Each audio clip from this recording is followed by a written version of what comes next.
Good morning बच्चों। Class 8 के लिए फिजिक्स का सेकंड लेक्चर आज रिकॉर्ड हो रहा है, ठीक है। फर्स्ट लेक्चर में तुमको मैंने फोर्स का बेसिक डेफिनेशन और फोर्स में फर्स्ट लॉ में तुमको मैंने इनर्शिया के बारे में बता दिया था, ठीक है। अच्छा, फर्स्ट लॉ का डेफिनेशन बता दिया, एक्सटर्नल फोर्स क्या होता है ये बताया था तुमको। अभी अपने को क्या करना है, इनर्शिया ऑफ रेस्ट और इनर्शिया ऑफ मोशन के कुछ एग्जांपल्स देखने हैं। इनर्शिया ऑफ रेस्ट के एग्जांपल शायद मैंने बताया भी था, फिर से अपन कुछ एग्जांपल्स रिवाइज कर लेते हैं। कुछ एग्जांपल्स अगर मैं रिवाइज करूं ना इनर्शिया ऑफ रेस्ट के, तो तुमने वो देखा होगा जो मैजिशियन होता है, मैजिशियन वो टेबल होता है, टेबल में कटलरीज अरेंज होकर रखी रहती हैं। वो क्या करता है, एक क्विक झटके से जब वो टेबल क्लॉथ को खींचता है तो जो कटलरी होती है वो वहीं रुक जाती है और टेबल क्लॉथ बाहर आ जाता है क्या। अच्छा, एक कुछ ऐसे भी वीडियोस मैंने देखे थे जिसमें वो क्या करते हैं, वो जो मैजिशियन होते हैं वो इतने अच्छे से ये जो प्रैक्टिस है वो कर लेते हैं कि वो दोबारा से उस बेडशीट को वो जो दोबारा से जो टेबल क्लॉथ था टेबल क्लॉथ को अरेंज भी कर देते हैं। तो ये जो है उसमें अगर आप साफ साफ देखोगे तो हमने फोर्स किस पे अप्लाई किया था, टेबल क्लॉथ पे। टेबल क्लॉथ पे फोर्स अप्लाई किया तो टेबल क्लॉथ मूव कर रहा था, लेकिन जो कटलरीज थे, कटलरीज मूव किए क्या? नहीं। कटलरीज तो नहीं मूव कर रहे हैं क्योंकि कटलरीज पे कोई फोर्स नहीं है। अगर उन पे कोई फोर्स नहीं है तो अपने स्टेट ऑफ रेस्ट को मेंटेन करना चाहेंगे क्या? तो हमने क्या बोला कि state of inertia of rest के कारण कटलरीज जो थे वो वहीं पे रुके और टेबल क्लॉथ मूव करके बाहर आ गए। ये इनर्शिया ऑफ रेस्ट का एक एग्जांपल हो गया। अच्छा, और एग्जांपल क्या हो सकता है? और एग्जांपल हो सकता है, मान लो मैं बात करूं, तुमने कभी एक्सपीरियंस किया होगा कि अगर आप बाइक पे बैठे हो, ठीक है, बाइक पे स्कूटर पे बैठे हो और अगर स्कूटर सडनली स्टार्ट होता है, सडनली स्कूटर मूव करना स्टार्ट हो जाता है तो तुम बाइक से पीछे गिर जाते हो या तुमको ऐसा लगता है किसी ने तुमको पीछे धक्का दिया, ऐसा तुमने नोटिस किया होगा। ऐसा क्यों होता है? क्योंकि जैसे ही स्कूटर सडनली स्टार्ट हो गया, स्कूटर तो मोशन में आ गया, लेकिन तुम तो अभी भी रेस्ट में हो ना, तुम अभी भी रेस्ट में हो। सडनली स्कूटर स्किप करके जब मूव करने आगे भागता है तो तुम अभी भी रेस्ट में हो। तुम जैसी रेस्ट में हो तो स्कूटर आगे चला गया, तुम वहीं पर रुके, तो तुमको ऐसा लगता है किसी ने तुमको पीछे धक्का दिया है। एक्चुअल में तुम्हें कोई फोर्स नहीं लग रहा था, इसलिए तुम वहीं पर रुके हुए हो, तो अपने स्टेट को मेंटेन करने की कोशिश कर रहे हो। तो वो किसका एग्जांपल हो गया? इनर्शिया ऑफ रेस्ट का। अच्छा, और एग्जांपल क्या होता है वो हमने देखा है, कैरम में जब क्या करते हैं, कैरम में एक पाइल बनाते हैं, वो जो कॉइंस होते हैं कॉइंस के पाइल बनाते हैं। स्ट्राइकर से जब आप बॉटम वाले को हिट करते हो ना तो क्या होता है, बहुत बार ऐसा होता है कि वो जो पाइल होता है वापस वहीं पे गिर जाता है और जो कॉइन था जिसको हमने हिट किया था वो मूव करके बाहर चला जाता है। बुक्स के केस में भी ऐसा हो सकता है। बुक्स अगर एक पाइल ऑफ बुक रखा हुआ है, तुमने झटके से अगर बुक वहां से हटा दिया तो जो बाकी रिमेनिंग बुक होते हैं वो वहीं पे अरेंज हो जाते हैं क्या? अच्छा, अब हमेशा ये झटके से करना है, क्यों? क्योंकि अगर तुम स्लोली करना स्टार्ट करोगे ना तो फ्रिक्शन एक फोर्स है वो आना स्टार्ट हो जाता है। इसलिए हम क्या कर रहे हैं, झटके से करेंगे तब जाके ये पॉसिबल हो पाएगा। तो ये मैंने कुछ एग्जांपल्स आपको बता दिए इनर्शिया ऑफ रेस्ट के। अब अपने को कुछ एग्जांपल्स देखने हैं इनर्शिया ऑफ मोशन। अच्छा, इनर्शिया ऑफ रेस्ट में हमने क्या समझा कि अगर कोई ऑब्जेक्ट रुका हुआ है तो वो रुका ही रहना चाहता है, यही तो हमने समझा ना। वो कब तक नहीं चल पाएगा? जब तक उसमें बाहर से कोई फोर्स नहीं लगाया गया, ठीक है। अच्छा, अब हम बात करेंगे इनर्शिया ऑफ मोशन। तो इनर्शिया ऑफ मोशन एकदम उल्टा होने वाला है। इनर्शिया ऑफ मोशन का एग्जांपल होगा कि कोई ऑब्जेक्ट अगर मूव कर रहा है ना तो मूव करता रहना चाहता है, कब तक? जब तक बाहर से कोई फोर्स नहीं लगाया गया हो। जैसे एग्जांपल में बताता हूं, सबसे कॉमन एग्जांपल तो तुमने वो देखा होगा, फैन।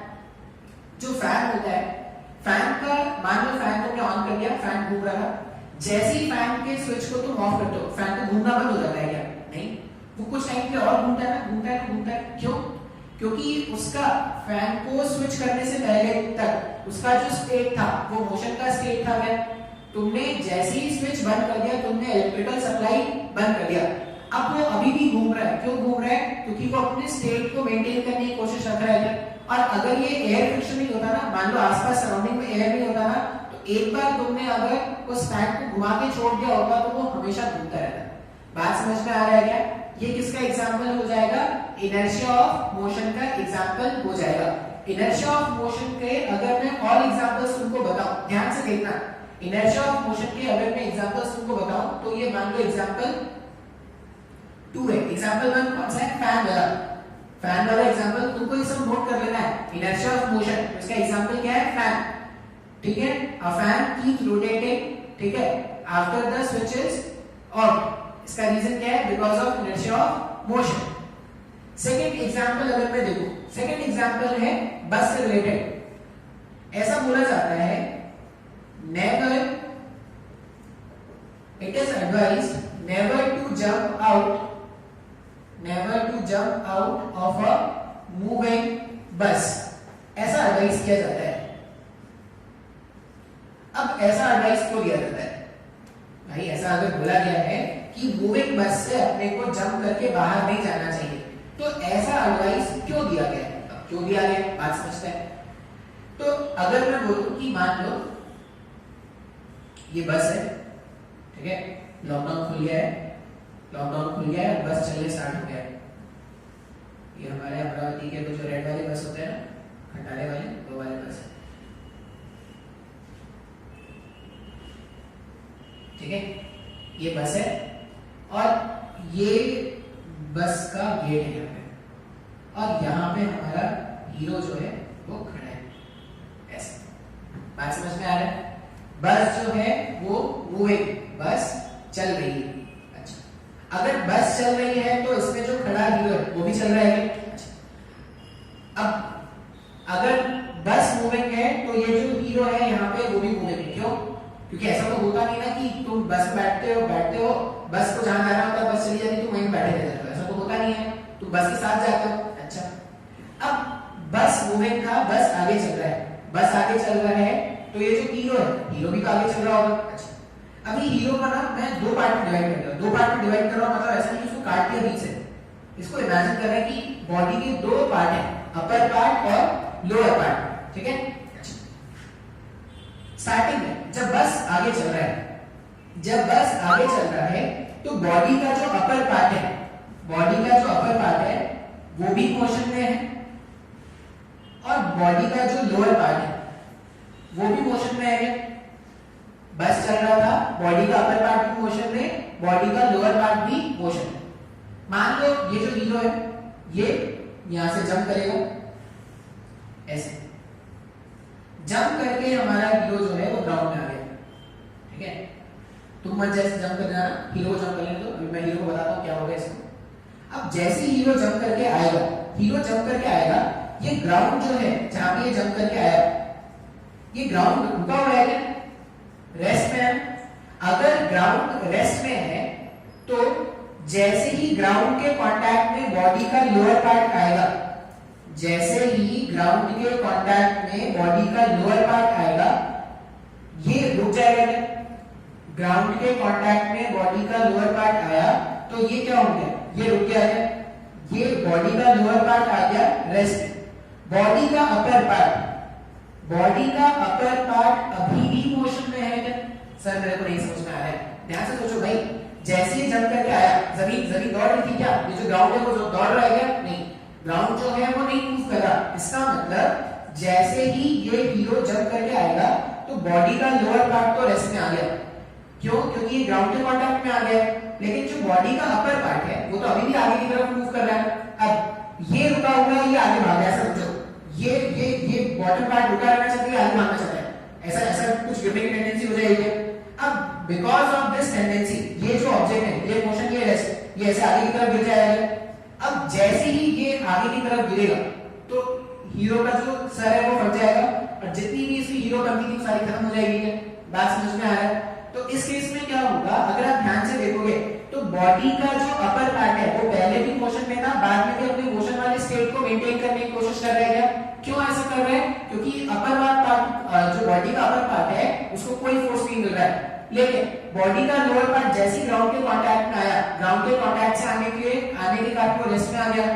तो ये अगर आप सोचोगे तो ये किसका एग्जांपल हो गया? इनर्शिया ऑफ मोशन का। बॉडी का अपर पार्ट अपने इनर्शिया ऑफ मोशन को मेंटेन करने की कोशिश कर रहा है। बात समझ में आया क्या?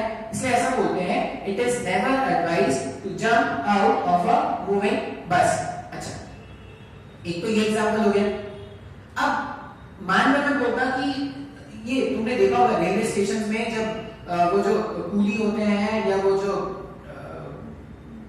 नाश्ता और ये सब लेके आते रहते हैं, वो मूंगफली वाले और ये सब घूमते रहते हैं, उनको अगर देखा होगा ना तो ट्रेन जब चलती है ना, जब तक ट्रेन नहीं चलती तब तक वो अपना मूंगफली चाय वाय चाय चाय चाय बेचते रहते हैं। वैसा जैसी ट्रेन खुलने की होती है तभी वो ट्रेन से उतरते हैं, और जैसे वो ट्रेन से उतरते हैं ना, वो ट्रेन से उतर के दौड़ना स्टार्ट करते हैं। हाँ यार, तुमने नोटिस किया है क्या ऐसा? अब ये जो हीरो है, ये कौन सा हीरो है? ये कूली नंबर 1 है भाई। ये जो हमारा हीरो है ये कूली नंबर 1 है। अभी कूली नंबर 1 को आइडिया है कि खुद को बचाना कैसे है। तो कैसे बचाता है? ये क्या करता है, जैसे ही ये यहाँ पे जंप करता है, ये क्या करता है, दौड़ना स्टार्ट कर देता है। अब अगर ये दौड़ना स्टार्ट करेगा तो बॉडी का अपर पार्ट मोशन में और बॉडी का लोअर पार्ट मोशन में, बॉडी का अपर पार्ट और बॉडी का लोअर पार्ट दोनों अगर मोशन में है तो गिरने की टेंडेंसी कम हो जाएगी। क्या बात समझ में आ रहा है?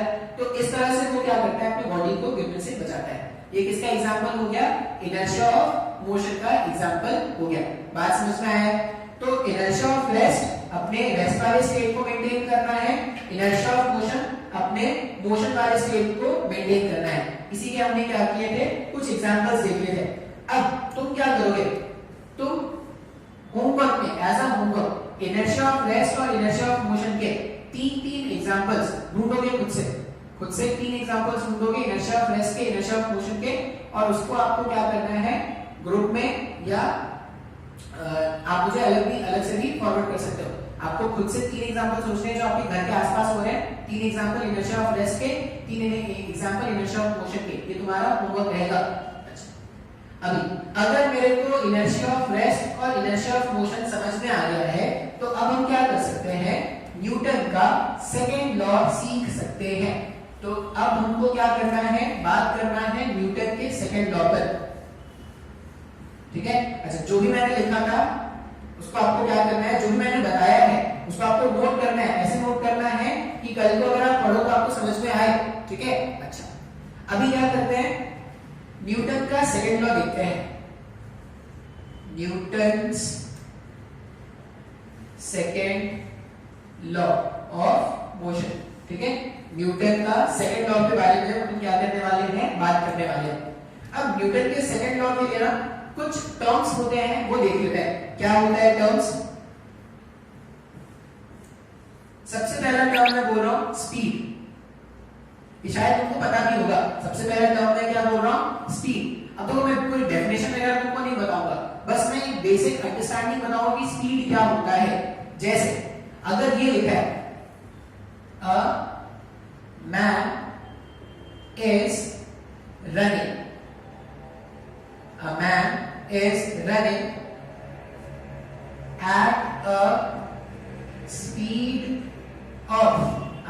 running at a speed of 2 metre per second. मान लो ऐसा एक स्टेटमेंट लिखा है, या तुमने ये भी सीखा होगा a car is moving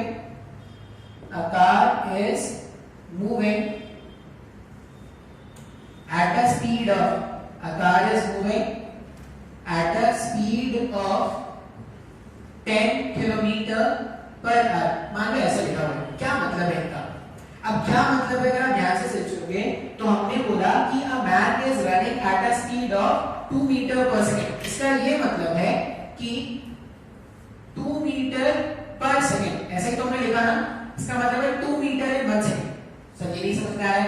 मान लो जो मैन है वो यहाँ पे ओरिजिन पे, पॉइंट ऊपर है, ओरिजिन पर है, और इसका स्पीड कितना है, 2 मीटर पर सेकेंड पे। अब अगर ये इस डायरेक्शन में रन करना स्टार्ट करेगा ना, तो 1 सेकंड के बाद ये कहां पर पहुंच जाएगा, 2 मीटर। मतलब अभी t=0 सेकंड पर अगर मैंने t=0 सेकंड पे बात किया, t=0 सेकंड पे अगर ये 0 मार्क पर है तो t=1 सेकंड पर, t=1 सेकंड पे ये 2 मीटर आगे बढ़ जाएगा। 2 मीटर आगे बढ़ जाएगा, कहां पर पहुंच जाएगा, 2 मीटर के मार्क पे पहुंच गया। उसी तरह मान लो t=2 सेकंड पे अगर मैं बात करता तो ये और 2 मीटर आगे बढ़ जाएगा, क्या हो जाएगा, 4 मीटर के मार्क पे पहुंच जाएगा। तो अगर आप ध्यान से देखोगे तो ये इंसान कर क्या है, अगर मैं बोल रहा हूं इसका स्पीड है 2 मीटर पर सेकंड, इसका मतलब हर एक 1 सेकंड के बाद वो 2 मीटर आगे चला जा रहा है। बात समझ में आ रहा है? अभी यहाँ पे था, 1 सेकंड बाद वो 2 मीटर आगे चला गया, फिर वहां पे है 1 सेकंड बाद 2 मीटर और आगे चला गया। तो स्पीड अगर 2 मीटर पर सेकेंड है, इसका मतलब हर एक 1 सेकेंड के बाद वो अपने डिस्टेंस को 2 मीटर इंक्रीज कर ले रहा है। उसी तरह ये जो एग्जांपल है speed of 10 kilometre per hour, इसका ये मतलब है कि अगर अभी कार अगर यहाँ पे है, ठीक है, t इक्वल्स टू 0 पर कार अगर यहाँ पर है, तो एक आर के बाद अगर मैं 1 आर के बाद अगर देखता, मान लो ये t इक्वल्स टू 0 आर है और ये t इक्वल्स टू 1 आर, एक आर के बाद कार कितना आगे आ गया होता, कार 10 किलोमीटर आगे मूव कर गया होता। बात समझ में आ रहा है? उसी तरह 2 आर के बाद कार कितना आगे मूव कर गया होता, कार आगे मूव कर गया होता 20 किलोमीटर। बात समझ में आ रहा है क्या? तो हमने क्या बोला कि अगर पार्टिकल का स्पीड गिवन है, कुछ भी हो सकता है, मीटर पर सेकंड में भी हो सकता है, किलोमीटर पर आवर में भी हो सकता है, तो बस आपको याद क्या रखना है, अगर उसका स्पीड है 2 किलोमीटर पर आवर, ठीक है, या उसका स्पीड है अगर 10 किलोमीटर पर आवर, इसका मतलब वो हर एक 1 आवर में 10 किलोमीटर आगे चला जाएगा। जैसे तुमने सुना होगा कि ट्रेन है, या तुमने शायद अपने जूनियर क्लासेस में पढ़ा होगा कि speed of light is 340 kilometre 340 metres per second. तुमने ऐसा सुना होगा अपने लोअर क्लासेस में, साउंड अगर तुमने पढ़ा होगा तो वहां पे सुना होगा तुमने speed of sound is 340 metre per second. या तुमने ये सुना होगा कि जो ट्रेन होते हैं, ट्रेन की स्पीड होती है 60 किलोमीटर पर आवर। इसका क्या मतलब है, 1 घंटे में वो जो ट्रेन है वो 60 किलोमीटर आगे चला जाएगा। अगर उसी तरह मैं बोलूं कि speed of sound is 340 metre per second, इसका मतलब 1 सेकंड में साउंड कितना आगे चला गया, 340 मीटर आगे ट्रैवल कर गया। बात समझ में आ रहा है क्या? तो हमने पहला टर्म क्या देखा, स्पीड। अच्छा, अभी स्पीड के बाद नेक्स्ट टर्म होता है एक्सेलरेशन। स्पीड के बाद नेक्स्ट टर्म होता है एक्सेलरेशन। ये एक्सेलरेशन क्या है? कुछ बेसिक डेफिनेशंस हैं, ठीक है, जिनको अपन क्या करने वाले हैं, बस देखने वाले हैं। नेक्स्ट हम क्या सीखने वाले हैं, एक्सेलरेशन। अब ये सब क्यों बता रहे हो सर? ये सब इसीलिए बता रहे हैं क्योंकि आपको जो न्यूटन का सेकंड लॉ है ना, वो एक मैथमेटिकल अप्रोच है। अब मैथमेटिकल अप्रोच के लिए कुछ फॉर्मूलाज आएंगे यहाँ पे, इसलिए मैं आपको क्या कर रहा हूँ, ये स्पीड एक्सेलरेशन इसके बारे में बता रहा हूँ। अब एक्सेलरेशन का मतलब एकदम ध्यान से देखना, एक्सेलरेशन क्या है। अगर मैं बोलूं कि एक कार है, ठीक है,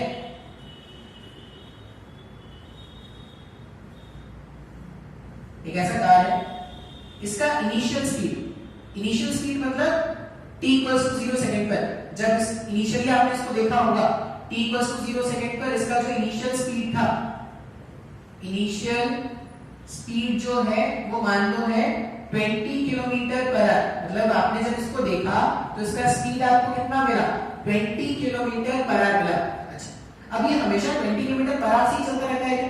ये जो कार है वो हमेशा 20 किलोमीटर पर आवर से चलता है क्या? नहीं, उसका स्पीड चेंज, उसका स्पीड कम या ज्यादा कर सकते हैं डिपेंडिंग ऑन द ट्रैफिक। कैसा ट्रैफिक होगा उसके हिसाब से हम इस कार का स्पीड कम या ज्यादा कर सकते हैं क्या? अब कम या ज्यादा करने के लिए अगर तुमको पता हो, कोई अगर ड्राइव करता है या तुम्हारे पेरेंट्स अगर ड्राइव करते होंगे तो तुमने सुना होगा एक्सेलरेट करना है। अगर स्पीड बढ़ाना है तो एक्सेलरेट करना होता है, एक्सेलरेटर लेना पड़ता है। जैसे बाइक में अगर तुम देखोगे ना तो बाइक में या स्कूटी में क्या होता है, एक हैंडल के पास में एक ऐसा होता है क्या जिसको घुमाने से स्पीड बढ़ जाता है। अगर आप स्कूटी चलाते होगे तो आप वहां पे एक एक्सेलरेटर होता है। एक्सेलरेटर में आप क्या करते हो, जब भी आपको स्पीड बढ़ाना है एक्सेलरेटर बढ़ाते होगे। अब जैसे एक्सेलरेटर बढ़ाते हो स्पीड बढ़ना स्टार्ट हो जाता है क्या? हाँ या ना? तो ये एक्सेलरेशन होता क्या है? एक्सेलरेशन होता है rate of change of speed. Acceleration क्या है? Rate of change of speed. Acceleration का मतलब क्या है? Rate of change of speed. अब सर ये क्या बोल गया सर, कुछ नहीं समझ में आ रहा है। Rate of change of speed का मतलब है कि किस रेट से पार्टिकल का जो स्पीड है वो चेंज होगा। जैसे ध्यान से देखना, मान लो मैं बोलूं कि ये जो कार था ना, ये जो कार था 20 किलोमीटर पर आवर से चल रहा था। मैंने देखा कि 2 घंटे के बाद आफ्टर 2 आवर्स इसका जो स्पीड है, कार चेंज हो गया, कार चेंज नहीं करना है, अपने हिसाब से बना लेना, थोड़ा बहुत चेंज हो जाएगा यहाँ पे। ये कार से लगे टोपी लगी है, टोपी भागती हुई टोपी, ठीक है। मान लो ये जो कार है आफ्टर 2 आवर्स, 2 घंटे के बाद जब मैंने इसको देखा तो उसका स्पीड मेरे को मिल रहा है मान लो 60 किलोमीटर पर आवर का। बात समझ में आ रहा है? मैंने देखा t = 0 पे कितना था इसका स्पीड, 20 किलोमीटर पर आवर था।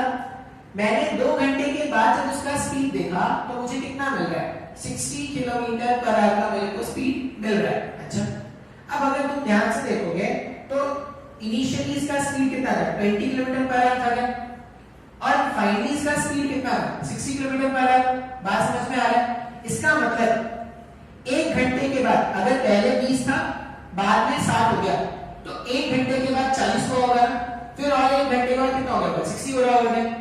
समय को नहीं समझ में आ रहा है कुछ भी, सिंपल है भाई। ध्यान से अगर तुम डायग्राम देखोगे तो तुम सोचो, अगर इनिशियली इसका स्पीड 20 था, 2 घंटे के बाद अगर 60 हो गया तो 1 घंटे के बाद कितना हुआ होगा, 1 घंटे के बाद 40 हुआ होगा, फिर एक और घंटे के बाद कितना हो जाएगा, 60 हो जाएगा।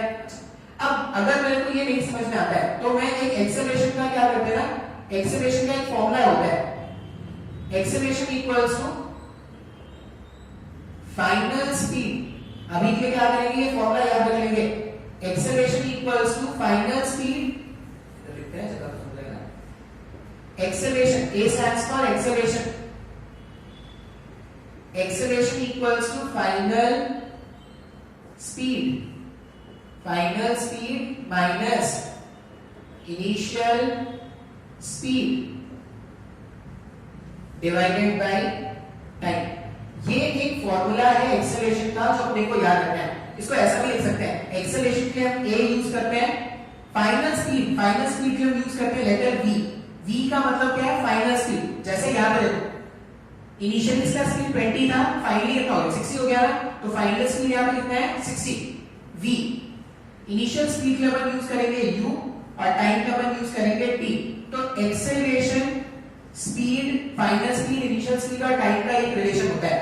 इसमें A stands for acceleration, V stands for final speed, U stands for initial speed and T stands for time. बात समझ में आ रहा है क्या? अभी ध्यान से देखो, अगर मान लो मैं ये फॉर्मूला पता है और इस केस में मेरे को एक्सेलरेशन जानना होगा, तो एक्सेलरेशन कैसे जानते हैं, फाइनली स्पीड कितना हो गया, 60, फाइनली स्पीड हो गया 60, इनिशियली स्पीड कितना था, 20।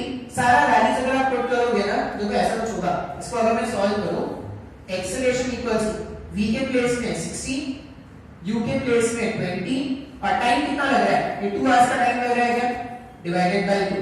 सॉल्व करने पर जो एक्सेलरेशन है 60 माइनस 20 कितना हो गया, 40 divided by 2, 20 kilometre per hour square. ऐसा कुछ आया क्या, हाँ या ना?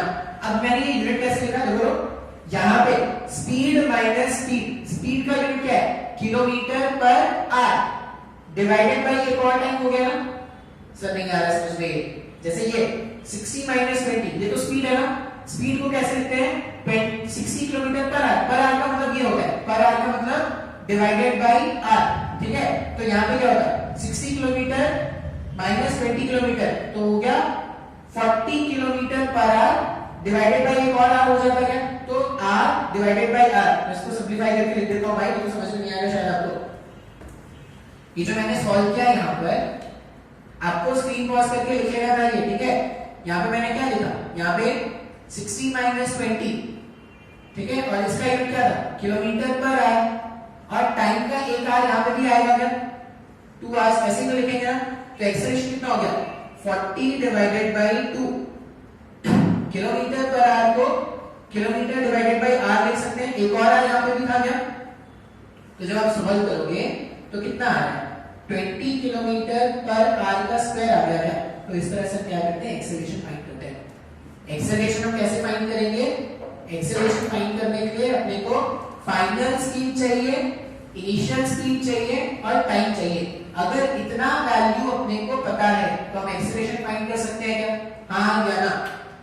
सर मेरे को कुछ भी नहीं समझ में आ रहा है। इनिशियल स्पीड क्या है, फाइनल स्पीड क्या है और टाइम, अगर ये 3 वैल्यू पता है तो अपन एक्सेलरेशन निकाल सकते हैं क्या। अभी इसका उल्टा समझो, अगर उल्टा समझोगे, मान लो एक्सेलरेशन दे रखा है आपको, मान लो एक्सेलरेशन दे रखा है, जैसे मैंने बोला rate of change of speed, जैसे मैंने बोला था कि अगर पार्टिकल का स्पीड है, अच्छा इतना पूरा ना रब कर लो, इतना पूरा जिसका काम हो गया उसको रब कर देते हैं, ठीक है, इसको भी यूज करेंगे। एक्सेलरेशन कितना है, 20 किलोमीटर पर आवर।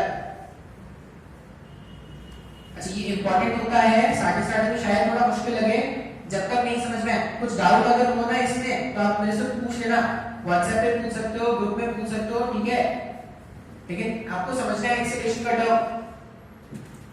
एक्सेलरेशन में क्या बोला, rate of change of speed. अच्छा उल्टा सोचना है, अभी मैंने एक एग्जांपल तुमको बताया है, उसमें क्या करेंगे, उल्टा सोचना स्टार्ट करते हैं, ध्यान से देखना। मान लो मैं बोल रहा हूं कि एक्सेलरेशन जो है, मान लो वो है 20 किलोमीटर पर आवर स्क्वायर, मान लो ऐसा दे रखा है, एक्सेलरेशन कितना दे रखा है, 20 किलोमीटर पर आवर स्क्वायर। अच्छा जब स्पीड गिवन होता था ऐसा, मान लो स्पीड होता था 20 किलोमीटर पर आवर, तो इससे हमने क्या समझा था, स्पीड अगर 20 किलोमीटर पर आवर है तो इसका मतलब ये था क्या कि particle will move a distance of 20 kilometers after every 1 hour। हर एक 1 hour के बाद पार्टिकल जो है वो 20 किलोमीटर आगे चला जाएगा क्या? सर नहीं आ रहा है समझ में, यही तो बेसिक डेफिनेशन बताया था ना स्पीड का। स्पीड का मतलब कि एक यूनिट टाइम में वो कितना आगे चला गया। अगर मीटर पर सेकंड है तो 1 सेकंड में कितना मीटर आगे चला गया, अगर किलोमीटर पर आवर है तो 1 आवर में कितना आगे चला गया, वही क्या होता है उसका स्पीड होता है। तो हमने इस तरह से बोला था कि स्पीड अगर 20 किलोमीटर पर आवर है तो उससे हमको क्या समझ में आता था, तो आपको ये समझ में आता है कि पार्टिकल जो है वो 1 घंटे में 20 किलोमीटर आगे चला जाएगा। अच्छा भाई ठीक है। अब ऐसा ही कुछ यहाँ पे डिफाइन करने का सोचते हैं, जैसा हमने स्पीड समझा है ना वैसा ही कुछ एक्सेलरेशन को डिफाइन करने का सोचते हैं। अभी ध्यान से देखना, इसको मैं ऐसा लिख सकता हूं क्या, 20 किलोमीटर पर आवर, 1 आवर को इधर रख दिया डिवाइडेड बाय 1 आवर, ऐसा लिख सकते हैं क्या? ये जो टर्म था उसको ऐसा लिखा जा सकता है ना। इसका ये मतलब है कि 1 घंटे में इस रेट से स्पीड चेंज होगा। वहां पे क्या होता है, ऐसा होता है क्या किलोमीटर पर आवर, तो 1 घंटे में 20 किलोमीटर आगे चले जाते थे ना। अब यहाँ पे 20 किलोमीटर पर आवर पर 1 आवर, इसका ये मतलब है कि speed will change at a rate of, या speed will change by 20 kilometre per hour in 1 hour। Sir मेरे को नहीं समझ में आया सर।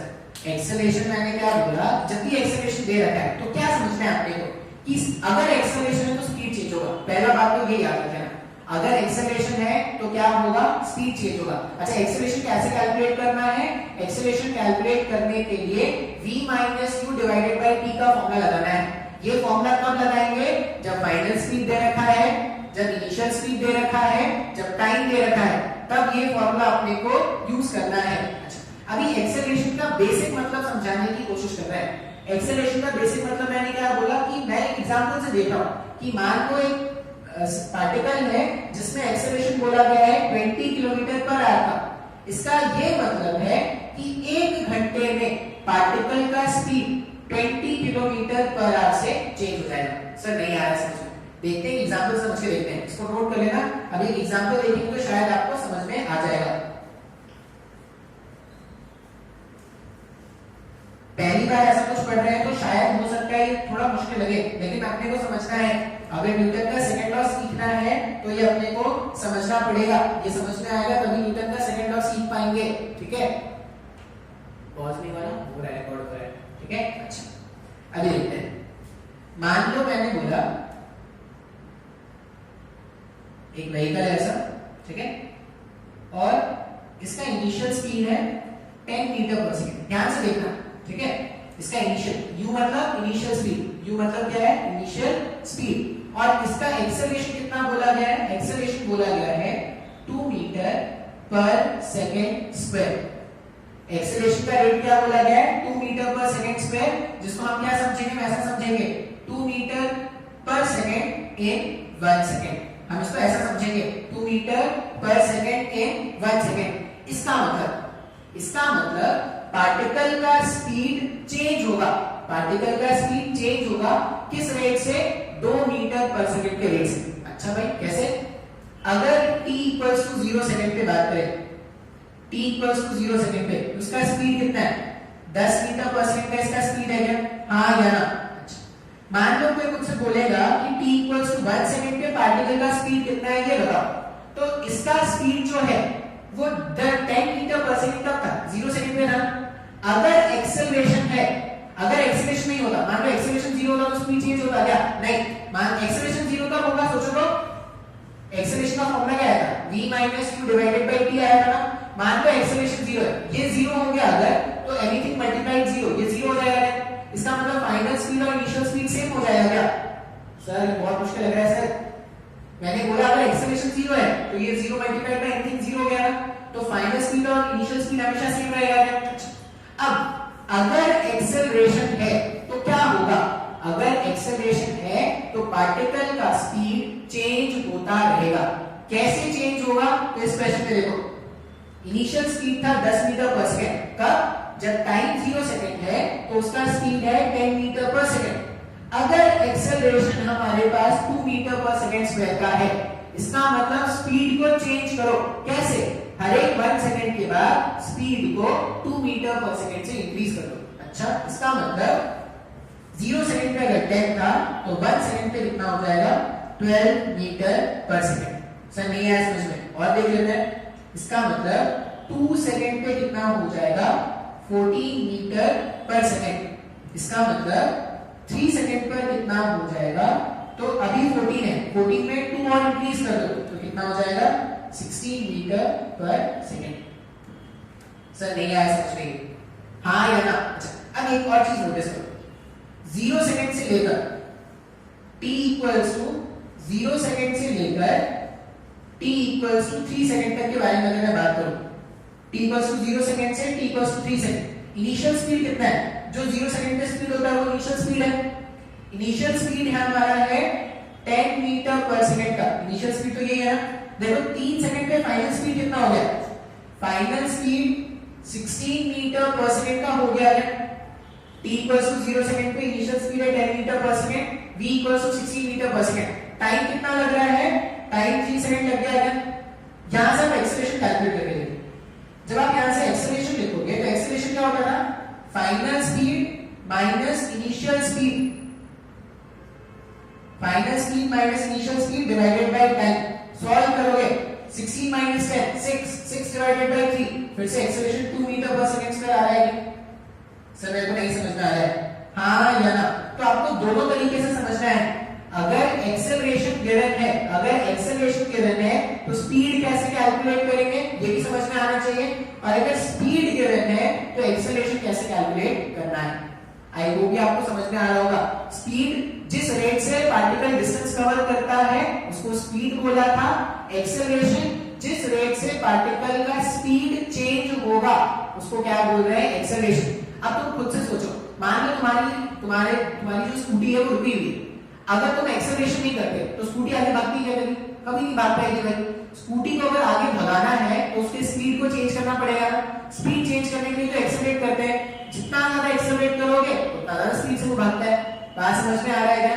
तो आई होप तुमको इस वाले लेक्चर में स्पीड और एक्सेलरेशन में डिफरेंस क्लियर हो गया होगा। बहुत जरूरी है दोनों का डिफरेंस समझना। अगर नहीं समझ में आया है तो लेक्चर को बार-बार देखो। जब तक स्पीड और एक्सेलरेशन क्लियर नहीं होगा तब तक हम न्यूटन का सेकंड लॉ नहीं समझ सकते। ठीक है? अच्छा, तो मैंने एक्सेलरेशन तुमको समझा दिया और मैंने तुमको स्पीड समझा दिया। एक और वर्ड है जो यहाँ पे हमको सीखना है जिसको हम क्या बोलेंगे? मोमेंटम। अब सर इतने सारे नए वर्ड आ रहे हैं, एक लॉ सीखने के लिए इतने सारे नए वर्ड आ रहे हैं, तो ये सब जरूरी है। ये सब जरूरी है तभी आप क्या कर पाओगे? न्यूटन का सेकंड लॉ सीख पाओगे। अब मोमेंटम इतना भारी नहीं है, एक्सेलरेशन थोड़ा समझना मुश्किल होता है, मोमेंटम बहुत ही आसान है। वर्ड है momentum.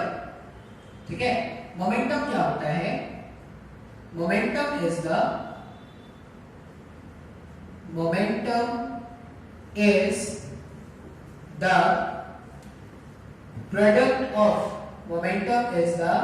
product of mass and speed. Momentum is the product of mass and speed of the object. ठीक है, सिंपली मान लो एक ऑब्जेक्ट है, ठीक है, इसका मास है मान लो 50 केजी। 50 केजी इसका मास है और ये क्या कर रहा था? 10 मीटर पर सेकंड के स्पीड से मूव कर रहा है। और मैं आपको बोल रहा हूं कि भाई इसका मोमेंटम कैलकुलेट करो, तो इसका मोमेंटम क्या करोगे? मोमेंटम को लेटर p से डिनोट करते हैं। मोमेंटम मतलब स्मॉल लेटर p। मोमेंटम कैसे कैलकुलेट करना है? तो mass, product of mass and speed of the object. इसका मास कितना है? इसका मास है 50 और इसका स्पीड कितना है? इसका स्पीड है 10। तो जब आप इसको सॉल्व करोगे तो कितना हो जाएगा? 500। और देखो यूनिट क्या बनेगा? मास का यूनिट केजी और स्पीड का यूनिट मीटर पर सेकंड, तो केजी मीटर पर सेकंड। इस तरह से हम क्या करेंगे? ऑब्जेक्ट का मोमेंटम कैलकुलेट करेंगे। आसान है क्या? जब भी मैं बोलूं कि तुमको एक ऑब्जेक्ट का मोमेंटम कैलकुलेट करना है, तो ऑब्जेक्ट का मोमेंटम कैसे कैलकुलेट करोगे? ऑब्जेक्ट का मोमेंटम कैलकुलेट करने के लिए सिंपल, ऑब्जेक्ट के मास को उसके स्पीड से मल्टीप्लाई कर देना। जो भी वैल्यू आता है वही उसका मोमेंटम होता है। अच्छा, मोमेंटम का यूनिट क्या है? KG metre per second. ये मोमेंटम का यूनिट है। बात समझ में आ रहा है क्या? हाँ या ना? तुमने ऐसा यूनिट पढ़ा होगा अपने लोअर क्लासेस में। ऐसा यूनिट में मास को कैसे रखते हैं? केजीज पर रखते हैं। ऐसा यूनिट में स्पीड को कैसे रखते हैं? मीटर पर सेकंड में। तो ये इसका ऐसा यूनिट कैसा आएगा? KG metre per second. देखो आज वाले लेक्चर में हमने क्या क्या सीखा? स्पीड सीख लिया, एक्सेलरेशन सीख लिया और एक लास्ट में नया वर्ड सीखा, मोमेंटम। मोमेंटम सिंपली क्या है? मास इनटू स्पीड। इन दोनों का जो प्रोडक्ट है उसी को हमने मोमेंटम बोला था। अच्छा, मोमेंटम में एक बात हमेशा याद रखना, कोई भी ऑब्जेक्ट अगर मूव कर रहा है ना तो उसका मोमेंटम। रुके हुए ऑब्जेक्ट का स्पीड कितना है? 0। अगर ऑब्जेक्ट रुका है तो उसका स्पीड 0, तो उसका मोमेंटम क्या होगा? 0। तो मोमेंटम का मतलब होता है कि कोई भी ऑब्जेक्ट अगर मूव कर रहा है, उसके मूव करने की टेंडेंसी को ही उसका मोमेंटम से मेजर करते हैं। तो मोमेंटम क्या है? उस ऑब्जेक्ट का मास इनटू उस ऑब्जेक्ट का स्पीड। क्लियर है क्या? 3 डेफिनेशंस मैंने बताए हैं। ये 3 डेफिनेशंस को मिला के ही हम क्या करेंगे? न्यूटन का सेकंड लॉ लिखेंगे। तो न्यूटन के सेकंड लॉ का स्टेटमेंट देख लेते हैं। न्यूटन के सेकंड लॉ का स्टेटमेंट देख लेते हैं। स्टेटमेंट क्या है? न्यूटन सेकंड लॉ का स्टेटमेंट होता है, फिर से स्टेटमेंट जो मैं बताऊंगा वही याद करना है, इसके अलावा कुछ मत याद रखना। rate of change of momentum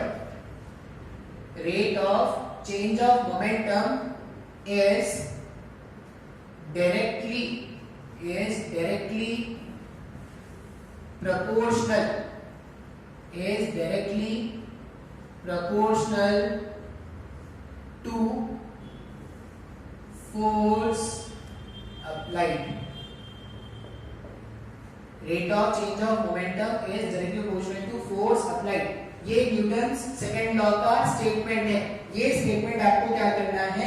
याद रखना है। ठीक है, आप ये नोट करो, मैं देख लेता हूँ वीडियो रिकॉर्ड हो रहा है या नहीं। ठीक है, rate of change of momentum is relation to force applied.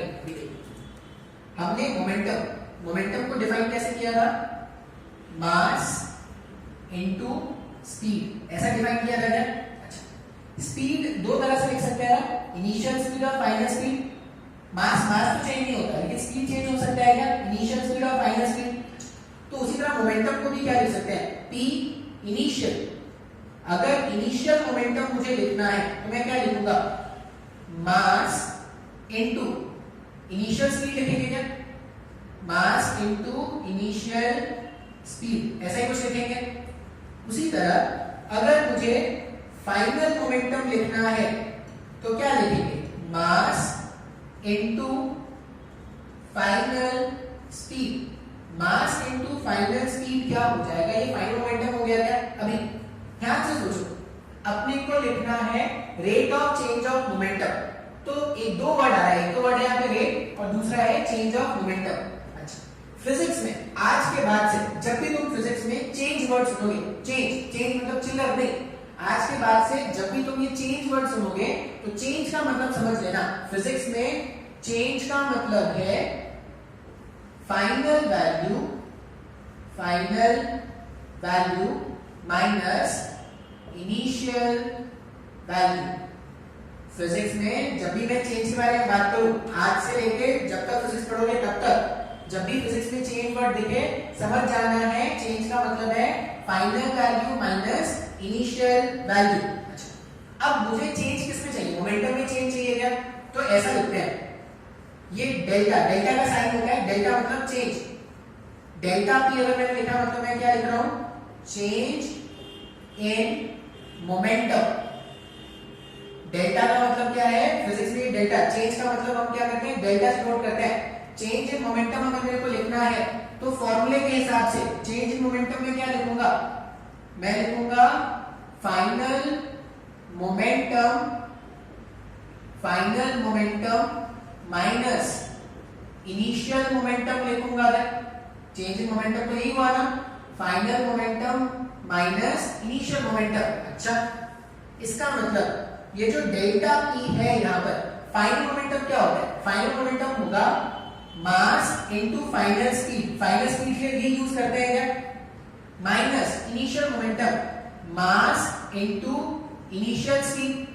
इस तरह से मैंने चेंज इन मोमेंटम निकाल दिया ना। तो मैंने पहला वर्ड आपको बता दिया चेंज इन मोमेंटम। दूसरा वर्ड क्या है? रेट। फिजिक्स में आज के बाद से कुछ बातें जो आप तुम सीख रहे हो, पहला वर्ड क्या? चेंज। आज के बाद से जब भी चेंज मिले, चेंज का मतलब है final value minus initial value. दूसरा वर्ड क्या है? रेट। आज के बाद से जब भी आपको रेट वर्ड सुनने को मिले आप समझ जाना, रेट का मतलब होता है डिवाइडेड बाय टाइम। रेट का मतलब होता है divided by time, divided by time.